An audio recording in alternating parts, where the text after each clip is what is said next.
Yo, what is going on, everybody? Welcome back to the latest episode of the Tim King Show. As always, your boy TK in the house, and the TK Show is live and exclusive right here on the Bloodline Entertainment Network. And as always, if you're watching this video right now on YouTube, please go ahead, hit that like button on this video. Go back to other videos, hit that like button, and most importantly, please, please, please hit that subscribe button and the website. Go and check out the website, bloodlinenetwork.com. It's your home for sports, wrestling, and entertainment. All of our podcasts, our audio, our video, everything all under one spot, bloodlinenetwork.com. Please go and check it out. And folks, it's Wednesday night. You know what that means. We are right here for our AEW Dynamite post-game show. And I'm alone tonight. I am alone. Justin had some things going on. So I'm just coming in, doing a quick little show for you. Probably be 30 minutes in and out. What we're plans tonight, we're going to recap the show. And I am going to play a little quick topic battle royal with myself. A couple of things I want to talk about from tonight's show. Really get my opinion out there on it. And then we're going to ride out into the sunset. It was a fun show tonight. We had a lot of good in-ring action. We had a debut tonight. I didn't even know Roderick Strong was a free agent or was released from WWE. Roderick Strong is all elite.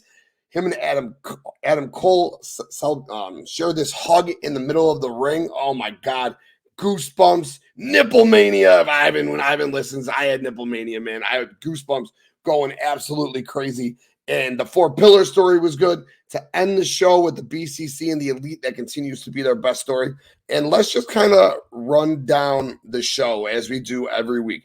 So Dynamite started tonight as Dynamite starts most weeks. OrangeCassidy defending the International Championship. And this time it was against Bandido. Oh my God, as we expected. Hell of a match. It was a really, really fun match. A lot of great back and forth action. It really had me believing at different points that Bandido was going to walk away with the championship. And it kind of makes sense. You know, Orange has had this great reign.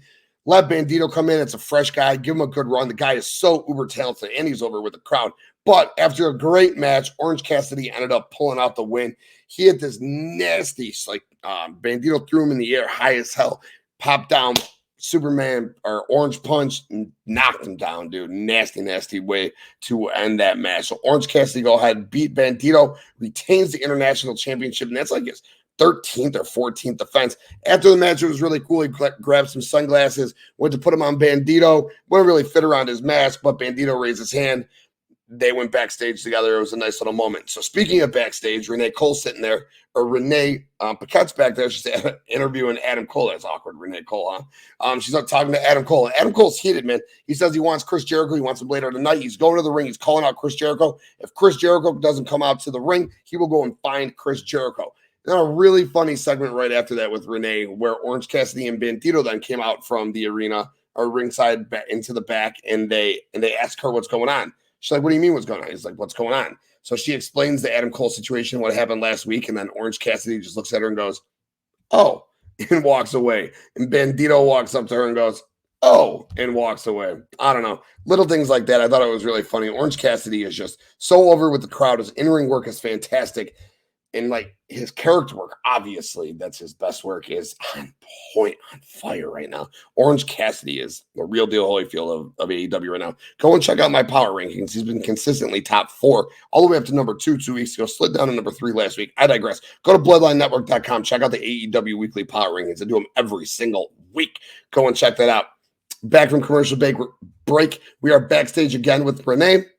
This time, she's got DarbyAllin and Jack Perry back there. Darby and Jack, they're talking. They have an exchange. Darby says, you know, they said some disrespectful things to each other last week. He doesn't hate Jack. He doesn't disrespect Jack. He does have respect for him. And Jack basically retorts similar to Darby, says he wishes it was him versus Darby in the match tonight. Darby asked if Jack could have his back tonight. Jack kind of looked at him like, Darby says he wishes that Jack was right and it was the match as well. And it was Darby versus Jack because Darby's already beat Jack and he would do it again. Jack said Darby got a little bit lucky last time. Little friction there. They obviously don't like each other. They had the promos. They've been going back and forth on each other over the last couple of months or weeks. I love the story. I love the 4-pillar story. They've done such a great job telling the story. Next match, we get Dax Hardwood taking on Jeff Jarrett. Fucking Christ, man. Jeff Jarrett just needs to get off my TV. Sorry, De Niro, but man, I'm over this dude. It was a really good, fundamental wrestling match. Some good chain wrestling in it. Jeff Jarrett showed for his age. He really still can go in the ring. I was just over Jeff Jarrett when he was the WCW champion. I was over Jeff Jarrett in TNA. I'm sure shit over Jeff Jarrett in 2023. I digress. The match was fun. Dax had the match well in hand. Sanjay Dutt came out, distracted Dax. Dax chased him around the ring, back into the ring, into a stroke from Double J for the 1, the 2, and the 3. Double J beats Dax Hardwood on Dynamite. Pretty fucking wild stuff. Obviously, we're going to be going to a tag team title program between those two sets of teams. Next up, Tony Khan's big announcement. I thought it was going to be Collision here in Chicago, June 17th. CM Punk's back. It was not that. He talked about the OwenHart Foundation. Really cool announcement. So he says the OwenHart Foundation tournament will be back. The opening ceremonies for the tournament will begin at Double or Nothing. And the whole tournament will take place in Canada, some of it at Forbidden Door. And the finals will take place in Calgary on July 15th. Super cool announcement from Tony Khan. Also at Forbidden Door, we got to assume, Tony mentioned how Owen was the IWGP Junior Heavyweight Champion, so New Japan was near and dear to his heart. Got to assume we're going to see some New Japan talent in this tournament. Really, really looking forward to that. Next, War Daddy came out with Arn Anderson. He defeated a local enhancement talent. Kind of want to get him on the show and ask him how those power bombs look. One of them looked really nasty. The second power bomb he took, boom, rough. But he took about 6 of them. He took the power bomb 70, and the crowd was super into Wardlow. It was really nice to see because he felt like it was getting flat for a little bit. Arn Anderson grabs the mic. He says he scouted the whole locker room of all 150 people back there. He chose Wardlow because Wardlow, just like the NFL draft, when you're looking for a guy, you want him to be that dynasty player. Wardlow is the dynasty player in AEW's locker room. He is that guy who could take AEW to the next level for 40 years. I do believe it. I've said the exact same thing. Look at that. Look at that man. Look at that man. He is that dude. He is everything. So I love that promo from Arn. During it, Christian's music hit. Luchasaurus came out. They kind of did a face-off from the outside. Christian teased getting in the ring. He didn't. Clearly, we're going to get Luchasaurus and Wardlow at some point for the TNT Championship. I don't know if that's at Double or Nothing. Maybe we get a triple threat and Hobbs gets involved. I can fuck with that for sure. A Wardlow, Hobbs, and Luchasaurus match. That would be a lot of fun. Let's keep it going. Sammy Guevara and MJF are backstage with Renee. A lot of backstage stuff with Renee. Renee killed it tonight. Her facial expressions in a lot of these segments were awesome. So they're backstage with Renee. They're talking. They kiss each other on the forehead to start the segment, believe it or not, as crazy as that sounds. Then they talk about their plan, how they got invoked for MJF to keep the title. Sammy's going to go ahead and beat Darby tonight. Sammy's going to go ahead and lay down to MJF at Double or Nothing, thus cashing his monster check. Sammy actually got MJF a present, which was a matching vest. MJF got Sammy a present as well, a Burberry scarf. They hugged awkwardly and kissed each other on the cheek to end the segment. Wild stuff, like I said. Renee's faces were fucking fantastic. Back from break, RJ City is backstage talking about the Elite. Instantly gets jumped like a fucking clean clock by Mox right across his face. Wheeler and Claudio are there. Moxley says the Elite are going to get fucked up tonight and they're going to have scars. Let's leave it at that. I was like, oh shit, all right. BCC means business tonight. Go back to the ring. We get the DarbyAllin versus Sammy Guevara match. Winner of this match gets MJF at Double or Nothing in the main event. MJF was on commentary. Fucking, this guy was a trip, man. Commentary was ridiculous on this match. MJF had this thing of pickles. I guess it's like his own pickle brand that he had. Him and Tony were going back and forth about these pickles. He asked Taz to get the pickles.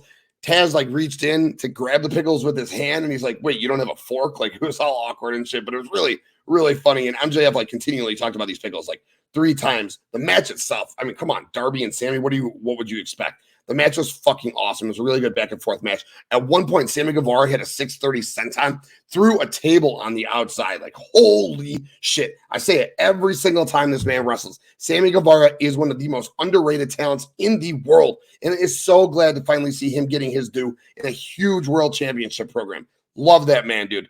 So then what happens is how the match ends, they go ahead and do the Eddie Guerrero, right? So MJF grabs Darby's skateboard, throws it to Darby. Darby's like, what the fuck? Sammy hits the mat. Referee Paul Turner, who was distracted by Ty Conti, who wouldn't be, turns around and looks at Sammy on the ground. Darby holding the skateboard, calls for the disqualification, and there you have it. It's announced your main event for Double or Nothing, MJF against Sammy Guevara for the AEW World Heavyweight Championship. So Tony Schiavone, MJF picks up a mic while he's talking. Tony Schiavone says he's got TK in his ear talking. And MJF continues to talk. Tony Schiavone stands up and goes, listen up, you prick. And I just fucking died, dude, because you know how much Tony hates this guy. So Tony Schiavone goes, listen up, you prick. And MJF goes, whoa, you can't talk to me that way. And Schiavone goes, I just did. And he goes, I just talked to TonyKhan. Sammy Guevara, since he won the match, since he won the Pillar #1 Contenders Tournament, will be in the main event at Double or Nothing. But there will be a tag team match next week where Jungle Boy and Darby team up against Sammy and MJF. And if Jungle Boy and Darby get the win, then they are in the 4 Pillars World Championship main event match at Double or Nothing. Dope. Like it. I love how they've booked this. They've really stretched out from the first promo. I think it was the second show after Revolution to now. And they've just done a fantastic job telling this story. So after that, I'm back from break. MJF storms out of the arena. Sammy Guevara was like with him, like everything MJF said, Sammy Guevara repeated. MJF goes again to his SUV. Sammy Guevara goes to follow him, and MJF goes, oh, no, it's all full. And Sammy's like, oh, dude, like, what the fuck? All right, so a little friction there. Obviously, they're going to lose next week. Darby and Jack are going to get the win and go on to Double or Nothing. Let's go, baby. Keeping this show rolling. AdamCole comes to the ring for cuts promo. Says he's going to hurt Chris Jericho. He says, Chris come to the ring, and he didn't come to the ring, so AdamCole says, fuck it, I'm going to go find you. Cole goes to find him. Jericho shows up on the screen and goes and says he doesn't want to be anywhere near AdamCole. AdamCole's a fucking coward for last week. Like, who just lets their woman get beat up while they're handcuffed like that and just goes in on AdamCole? And then he says, you know what? Screw it. I'm not going to come fight you, but the JAS is going to come fight you. So Jake Hager in 2.0 came out with Danny Garcia, and they laid down a beatdown 4-on-1 on AdamCole. Cool. OrangeCassidy and Bandido come out to make the save. They kind of teased that, preluded that earlier with that segment I just talked about. 4-on-3, we're getting beat down. I'm thinking someone's got to come out and make this save. I know Kyle O'Reilly's not ready, and Bobby Fish isn't a big deal. I never in a million years would have expected this. Roderick Strong. Oh, my God. And if you know TK, dude, I love the man who breaks backs, dude. Love me some Roderick Strong, dude. Huge fan. So I, like, stood up out of my seat, screamed, fist bump. Oh, I was pumped. And then Roddy clears the ring. You got Cole, Roddy. They're staring at each other. Huge hug in the middle of the ring. Oh, baby. Like I said earlier, nipple mania, dude. God, that felt so good. What a great moment that was. Come back from break. Get a QTV segment. Powerhouse Hobbs ain't fucking around. He walks right up to QT Marshall, chokes him, throws him against the wall, and says, I was better off following the book of Hobbs than following you. You better fix this. QT Marshall looks at the team and goes, let's go to plan B. It'll be interesting to see what plan B is. Then we go to the TBS championship match. Jade Cargill versus TayaValkyrie. If Taya uses her finish on the road to Valhalla, she will be disqualified. So you knew instantly that Jade's going to win this match because Taya ain't winning the match without her finisher. Thinking this is going to continue into Double or Nothing, Jade did win the match. It was a back and forth match. Jade had some good high moments in this match, which you would expect working with such a veteran like Taya. She had this nice springboard superplex in the corner, which is a really nice move. And then she had a Canadian destroyer. I think Taya did most of the work on it, which, you know, the other person does most of the work 90% of the time anyway. But it looked a little awkward with Jade doing it. But nonetheless, dude, I got to give Jade her credit out there. Doing her thing, learning new moves. The run, jump, springboard into the superplex in the corner was nasty. The Canadian destroyer was nasty. The match ended when Taya went for the road to Valhalla, put Jade down, and Jade did a roll-up where she, like, grabbed her tights, I guess. feud's going to continue. We're going to go to Double or Nothing. Then we'll see who's going to win. I can't wait for that match. I really can't. I'm looking forward to it. We go backstage again. We get DMD and Jamie Hayter talking. DMD's got a black eye. Jamie's arm is in a sling. That explains why Jamie didn't come out to help Britt last week. She said Tony Storm put her arm in the sling last week. And Jamie goes ahead and says the only way this feud's going to end is with blood and when they put them in the morgue. And I was like, let's go. Clearly, this is going to go to blood and guts, right? It's got to go to blood and guts. These women deserve blood and guts. I know this, what I'm going to talk about, probably will go to blood and guts, but I think these women deserve blood and guts. Anyway, main event time. BryanDanielson comes out for commentary. It's Kenny Omega and Konosuke Takeshita against Butcher and the Blade. Butcher and the Blade had Penelope Ford. Kip Sabian come out with them. Omega and Takeshita get the win pretty easily. I mean, Butcher and Blade are incredibly underrated as well, but we knew where we were going with this. This whole match was just storytelling for the Elite in the BCC. Kenny Omega and Konosuke Takeshita get the win. Takeshita hits flying knee. I believe it was on Blade, or I was on the Butcher for the 3. Funny thing here, it was the first time I've heard this in a really long time. We had CM Punk chants in the crowd. Then people started booing the CM Punk chants, but I loved it, dude. I was like, yeah, that made me mark out a little bit on my couch too. But Bryan gets on the mic after the match and tells Takeshita the Elite are going to ruin him. After that, the BCC come out and jump Kenny Omega from behind, and Takeshita. Well, Takeshita went to the outside, kind of. They really just jumped Kenny. The Young Bucks come out, they make the save. I'm wondering where Bryan is. Like, Bryan's on the mic, but he kind of just like walks away. So Bryan's standing there on the mic. You got the BCC jumping Omega. Takeshita's on the outside of the ring with Bryan kind of. Young Bucks come out. They lay out Claudio. They lay out Wheeler. So now in the ring, you have Kenny Omega and the Young Bucks surrounding Jon Moxley. So it looks like they're going to do their triple V trigger or whatever. BTE, what the fuck they do. Whatever amateur shit they do, right, Bryan? But when they go to do that on the outside, Bryan goes to Konosuke Takeshita. He goes, hey, stop this. You got to stop this. So Takeshita comes in and stops them. Actually, what they were going to do is they were going to jam a screwdriver in Mox's head. My bad. So Takeshita comes in and he stops them from doing it. And then Moxley pushes Takeshita into Kenny, hits the paradigm shift onto Kenny. BCC starts to beat the Elite down and get the upper hand because of what Takeshita did. So then Moxley is going to go ahead. They're going to do the screwdriver to the Elite. Takeshita's like, no, don't do this. Don't do this. And that's where it kind of went from there. And Takeshita then started getting his hand raised by the BCC. And Takeshita's just like, no. So then Bryan kind of looks at Wheeler, and Wheeler just hits him with a low blow. And then Mox jams a screwdriver into Takeshita's head. Oh, we've been waiting for the screwdriver bump for weeks. We finally get the screwdriver, and of all people, it's being jammed into Konosuke Takeshita's head. Wow. Crazy way to end the show. BCC standing strong. We'll see what the Elite even want to do with Takeshita. Maybe they hold some gripe against him for, what happened here and getting in the middle of it. We'll see. So that was your AEW Dynamite show. It was really fun from start to finish. Main event had a lot of moving pieces, which we knew was coming with the Takeshita and Omega versus Butcher and Blade in the main event. So I really did. I enjoyed the show from start to finish. On Rampage this week, we get Ricky Starks and Shawn Spears taking on BC Gold, JayWhite, and Juice Robinson. Naturally Limitless, Keith Lee, and Dustin Rhodes are in action. God, man. Keith Lee, fucking do something with the guy. I know, swerve, but fuck. He wrestles in the main event against Jericho, and he ain't on TV other than a little vignette with Dustin Rhodes. I digress. My bad. And a JLB in action. Cash Wheeler versus Jay Lethal continuing that feud. And the Outcast will speak. And on Dynamite, we have 2 very nice, strong matches to start Dynamite next week. MJF and SammyGuevara against DarbyAllin and Jack Perry. Again, if Darby and Jack win, they're in the main event at Double or Nothing. And we have an 8-man tag featuring Jericho Appreciation Society, Danny Garcia, Jake Hager, and 2.0 against AdamCole, Roderick Strong, OrangeCassidy, and Bandido. And that should be a lot of fun. And that was your breakdown of tonight's show. And again, I want to just do a quick couple of topic battle royal, and let's just go right into the BCC versus the Elite. Damn, that was a crazy ass segment tonight. So I'm just trying to figure out where we're going to go from here. thought we might get Takeshita joining the BCC. Ultimately, it made sense. He had a great match with Moxley, a great match with Claudio, a great match with Bryan.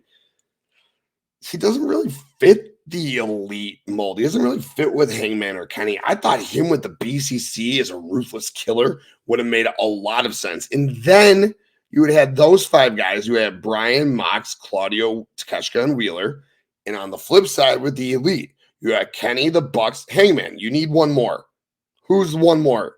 It's Kota Ibushi. It would have made total sense for them to bring Kota Ibushi in, and there's your 5-on-5.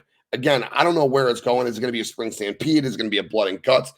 The women deserve a big match too. I don't know if we're going past 3-on-3 on the women's side. I thought we were leaning towards a 5-on-5 on the women's side as well.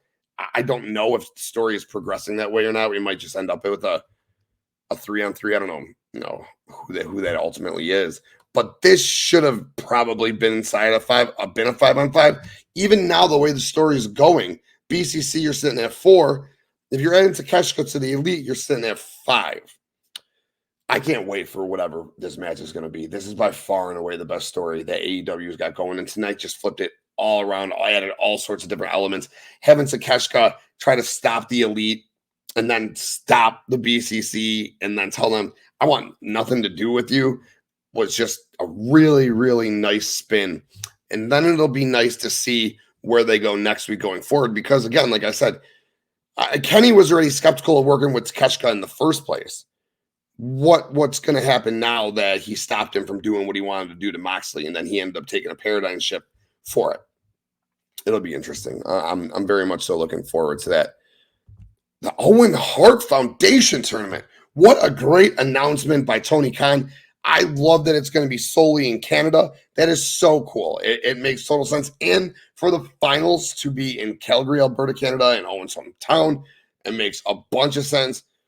Early winners, I think Kenny Omega would be a great choice to win this. I think it's, you could go younger, but I think maybe you're going to want to go Canadian, right? If you want to do a Canadian talent, I think Kenny Omega is probably that Canadian talent. And he could probably have a huge match with a guy from New Japan at, like, what if, I know it's not going to happen, but like, what if you get a Kenny Omega versus Kazuchika Okada match at Forbidden Door with the OwenHart tournament implications on the line? Like, that's super cool.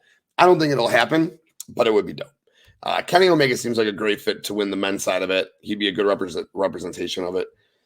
But if he's feuding with the BCC, I don't know how we get there, but I think the BCC thing might end at Double or Nothing. I don't know. There's a lot of AEW's got a lot of good stuff cooking right now. You got Double or Nothing coming. You got Forbidden Door coming. You got the OwenHart tournament mixed in with this.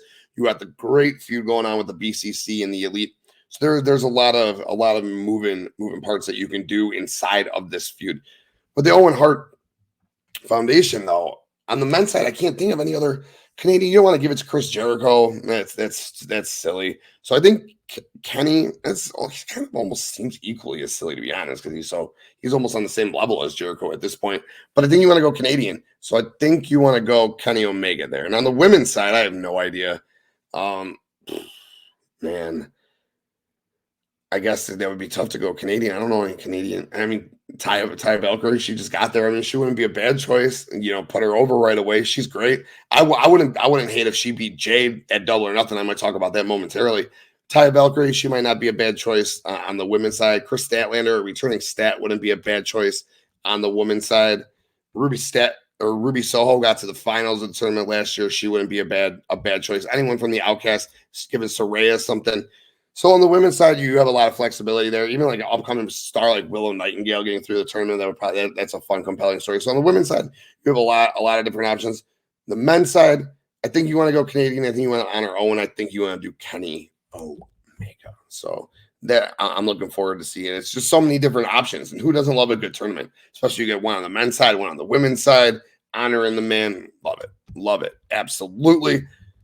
Roderick Strong is all elite. Oh my God. Like I said earlier, I marked out like crazy. I was so surprised. I couldn't believe it. When I seen his music, I saw like SRS pop up and I'm like, the fuck, that better not be Sean Ross Sapp, dude. And then I was like, Roderick Strong. I'm like, oh, thank fucking God, dude. And that was awesome. It was such a surprise. It clears the ring of the JAS. Where do we go from here is the question you want to ask. He is all elite. He signed. He got the banner on Twitter and everything. So he is there. You got to think that they're going to put UE back together, right? You got to think they're going to put them back together, right? The Undisputed Era. I mean, they were such a hot act. I know Kyle O'Reilly's hurt, so you got time to put this back together. You got time for Kyle to amend. I know Bobby Fish is doing this thing over there with Team Filthy in New Japan, but at the end of the day, at some point, the way that you mix and match talent from all these different rosters. I mean, Taya's working with MLW. I know Bobby, it's not MLW, it's New Japan. You're working with New Japan for Forbidden Door. You get Bobby Fish if you want Bobby Fish. Exactly. Like how I just had to talk all this stuff out. You get Bobby Fish if you want Bobby Fish. So if you want the four of them together, even just to be in the ring, even just to put on a stable, even just to sell t-shirts, you could do that now because you could possibly have the four of them all under one roof at the same time. You have three of them under contract right now. And let's remember, Kyle O'Reilly was getting a push like no other before he got hurt. He got to the finals of the title tournament against JonMoxley. He beat OrangeCassidy clean. He beat Jack Perry clean. He was getting he beat DarbyAllin clean. He was getting some big wins before he got hurt. So let's hope that Kyle O'Reilly comes back. And dude, seeing Roddy, now he's with his friends. He's with his wife. This man's going to be happy. I am so happy that this man's going to be happy. Get one last run. And hey, he can probably help some of the kids in the back too with training. That dude is just fantastic at all different facets of the game. The four-pillar fatal four-way story for the title. I loved it again. I loved it. Anytime you get a little Eddie Guerrero play into it, I loved it. You know, like I said, Ty came out, distracted Paul Turner. The skateboard spot with MJF, Darby, and Sammy, that was super cool. And then we all knew that this had to be a fatal four-way. They didn't have to announce it was a fatal four-way a month ago, though. I like how they told this story. And a lot of people were unhappy. Was it last week? Yeah, last week when they announced it was going to be the tournament, the pillar tournament, and the winner is going to get a shot one-on-one. And I'm like, hell no. They have built this around the four of them. They are telling the story of the four of them. There is absolutely no way that this is going one-on-one. Who's going to be? MJF and Jack? MJF and Darby? MJF and Sammy? Get the fuck out of here. Stop it. Stop it with all that. It's going to be the four of them. It's going to be great. And I can't wait to see it. And I questioned if this match could have been the main event when it originally started, when they had their first segment. I was like, are these guys big enough to be the main event? Yes. Yes. Yes. Yes. Yes. Yes. The answer is yes. The way they have built this story up over the past 2 months, absolutely. They have put so much time and effort into this story that I cannot wait for the title match at Double or Nothing. Obviously, Max walks away with the win. It's a matter of who he pins. I kind of think Sammy's got to take the pin, Sammy or Darby. It won't be Jack. I guarantee Jack won't be the one taking the pin. He's the one who's on the rise out of all of them. What a great story, though. Tonight really added to it. And the pickles were fucking hilarious. Go watch the episode for the commentary just for the pickles alone. That really, really got me going. The TNT Championship, Wardlow, he's got a new challenger with Luchasaurus. Potentially Powerhouse Hobbs is still around, like I said in that QTV segment. He wants his belt back. Threw QT Marshall up and said, I was better with just following the book instead of following you. So I'm sure he's going to go and get Powerhouse Hobbs a title shot. Hey, maybe it's an international title shot against OrangeCassidy or something. But I think he's going to go and get him another title shot. He's going to end up back involved in this story. Wardlow, Luchasaurus. That has potential to be a really fun match. Luchasaurus is incredibly underrated and was AEW's best big guy for the longest time. I look forward to this match. If it's one-on-one at Double or Nothing, I'm good with it. A couple of big guys doing their thing, I'm fine. I would prefer Hobbs gets his shot, though. Triple threat would be okay. Wardlow, Luchasaurus, and Hobbs, I'm good with. Arn Anderson and Wardlow, random as fuck. Absolutely love it. The way Arn described how Wardlow's going to be a dynasty, I've said the same thing. Look at the guy. He is perfect. I've said he's WWE, embodied. But why not be able to do that in AEW? Do it. Put all your chips into Wardlow. Everything put in there, man. And I know you're going to win the world title right now. I was surprised he won the TNT championship again. I thought you keep that belt on Hobbs because I don't think Wardlow needs the TNT title. I think he's bigger than the TNT belt. I think he can be one of the guys who can be your next world champion. I think you could have went from MJF to Wardlow at like full gear. Wardlow could have just won a couple of matches, won a number one contenders match, just had Max I fucking slaughtered you a year ago at this pay-per-view, or, you know, it was, well, when he was Double or Nothing. I forget when he slaughtered him, but I slaughtered you at this pay-per-view. I beat you in fucking 3 minutes and destroyed you. I want the world championship. I'm coming for your ass. And then you set up a Wardlow MJF feud at like Full Gear or something. I thought that would have been cool. You still can do that. It's still early, but I think that they're going to have him float around the mid card for a while and just kind of keep his stock there, which ultimately is fine, but they need to go to that well sooner than later. And maybe if they do like split shows, there'll be two champions. I don't know. We don't even have an announcement of Collision yet, so who knows? But we'll see. And the last topic I wanted to talk about was Jade Cargill and TayaValkyrie. Now, I thought the match itself was fine. Taya's a great worker. I thought she got a lot out of Jade. As I said, I liked the springboard superplex spot, and I did like that she hit the Canadian Destroyer on her for sure. I like the ending most importantly because it continues the story to Double or Nothing. Ooh, I was going to say where I would really like TayaValkyrie to win this championship so Jade can go on and do bigger and better things, which is, you know, the AEW Women's Championship, because I don't know what more Jade has to do in this division. If not Taya, who? Obviously, the answer is Chris Statlander. We all want Chris Statlander. We've all wanted it to be Chris Statlander. When can she come around, and can you rely on her? So if Taya is there, if Taya is all elite, and if you think that you could build around Taya, pull the trigger on Taya at Double or Nothing. Let's do it. And again, it's not a slight on Jade. Jade needs to go and wrestle the big girls, right? She needs to go and wrestle Jamie. She needs to go and wrestle Britt. She needs to go and wrestle Saraya and Tony and Ruby. And these other matches, this is what Jade needs to be doing. Jade doesn't need to be fucking around with enhancement talent for whatever town you're in on random Friday nights. She needs to go play with the big girls and let Taya take the belt from her. And then you can always have a Taya Chris Statlander feud where Chris Statlander wins this belt. And once this belt's off of Jade, God, I hate to say fucking you can hot potato it like they do with the other belt, the TNT title. But once this belt is off of Jade, you can actually do things with it. You can move it to Taya, which who can move it to Stat, who can move it to a Layla Hirsch when she gets back. And you don't have to worry about Jade bogging that belt down. Ruby Soho can come and take it from Taya. And the Outcast can hold the world championship if Saraya takes it from Jamie, and the TBS championship. There's a lot of different things you could do by getting that belt off of Jade. So my hope is at Double or Nothing, Taya beats Jade, giving her that first loss. And like I said, that was the last topic I wanted to talk about. I just wanted to get in here and get a quick AEW Dynamite review in like we do every Wednesday night right here on the Bloodline Entertainment Network. And if you're watching live, please hit that like button on this video. I would really, really appreciate it. And again, most importantly, hit that subscribe button to the Bloodline Entertainment Network and the website. Go to the website, bloodlinenetwork.com, for all your sports, wrestling, and entertainment needs. Our podcasts are all on there, all our video podcasts, all of our audio podcasts, all in one place, bloodlinenetwork.com.